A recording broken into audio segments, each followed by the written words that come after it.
And if you talk about around the world, because everybody is starting to get the metabolic syndrome. I read that the Trobriand Islanders have it, people in Guam, I mean, everybody is getting into this problem. You're talking about a lot of people who may be identified either based on their adiposity, their weight, or their blood sugar.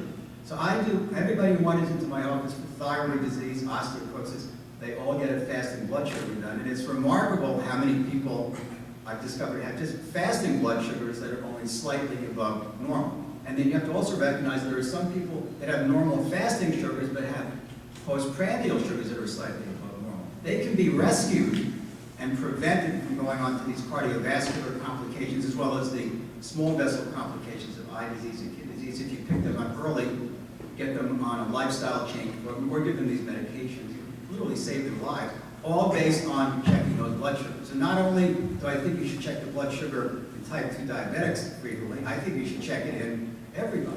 Because we're talking about 70 million or more people. Well, do you get your blood sugar checked when you go to your doctor? No. Well, you better.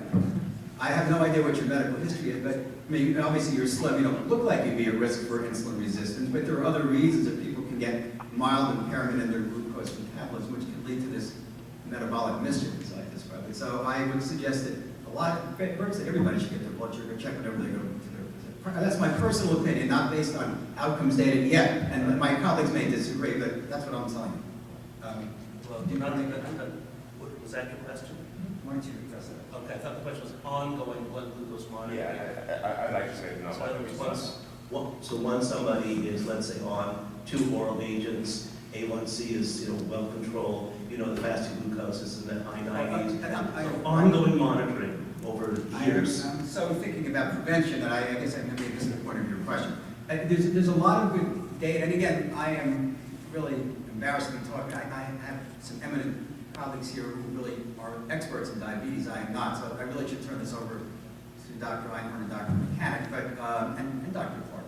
But the fact is, there's very good data that you really have to have certain targets that you should achieve. Specifically, it would be nice to have a fasting blood sugar of 100 milligrams per deciliter or less and postprandial of 140 on an ongoing basis. Because remember that blood sugar, in addition to causing this metabolic mischief in your blood vessels, nerves, and whatnot, also damages the cells that make insulin. It damages the beta cells. So it is extremely critical to keep those blood sugars normal, whether you're a type 1 diabetic or a type 2 diabetic. So I think there's ample documentation of the ongoing need to monitor blood sugars, as well as things like A1C. But there's good evidence that it is still, even though the A1C is a helpful test for seeing how you're doing overall, a new test called the glycomark, there's good evidence that the best thing to monitor are the blood sugars, both fasting and postprandial, and keep them normal. And you will basically protect not only your patient's blood vessels, nerves, eyes, and kidneys, but also the beta cells that actually make the insulin. So, but let me turn it over to people who really know what they're talking about. Just a modest counterpoint is that there also is some published data that once you are in excellent control and things are stable, that the cost effectiveness of ongoing frequent glucose monitoring has been questioned. In other words, once you can predict that your glucose is 95 in the morning, the value of continuously bloodletting to get that reassurance is not proven. And same with I think, the achieving those targets and knowing what your values are, I think that's very clear. And the A1C does not compensate for that data. But once you're stable, one could argue to cut back on the frequency. It's an enormous cost issue for the whole country.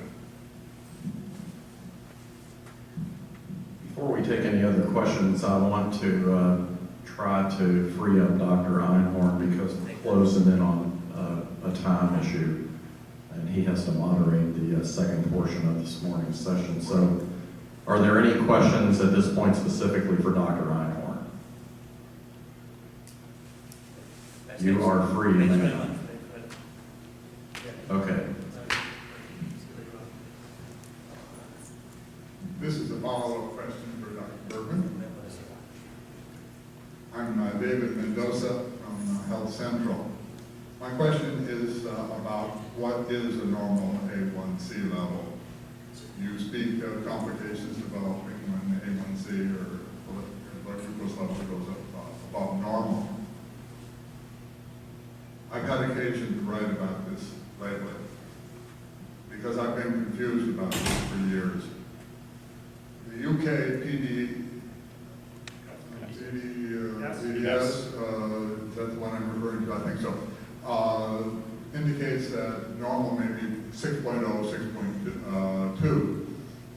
I've spoken with a well-known endocrinologist who says it's 4.2 to 4.5. That's a huge, huge difference.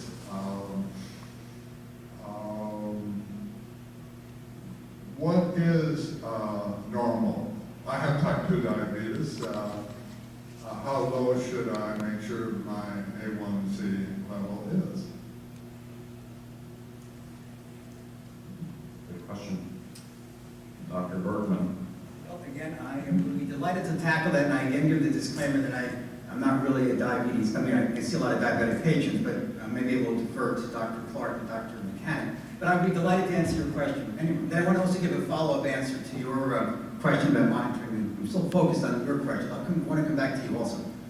The problem with the A1C is that there is not a perfect correlation to what your overall blood sugar is, even though that's the advertisement. I don't know if any of you attended the satellite yesterday where Dr. Bloomgarden presented some very interesting data showing a discord between actually what blood sugars are under certain conditions and the A1C. So part of the thing that confounds some of the data that uses A1C only as a predictor of failure or success, such as the Accord study that I think you're probably familiar with was published, is just that some people, for the same A1C, may actually have very different excursions of their blood sugar if you try to correlate the blood sugar to the A1C level. So this is where there's some confusion, and certain people, not everybody, there's some people who are over-glycators, meaning they just make more A1C, and just the opposite. So there's not a precise correlation, and that's why it is still a good idea. Dr. Bloomgarden presented some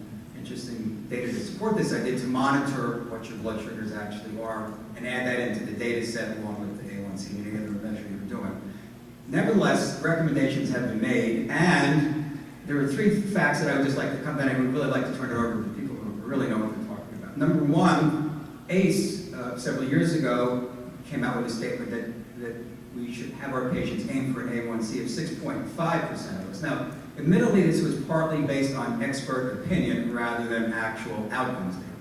And we were still at the point when those guidelines came out that expert opinion was kind of the way guidelines were written. We now, thanks largely to Dr. Mechanic and his policing operations with AACE, we only express our guidelines in forms of outcomes data with the understanding that if there are no outcomes data, then it is reasonable to convene a panel of experts because we have to give some advice.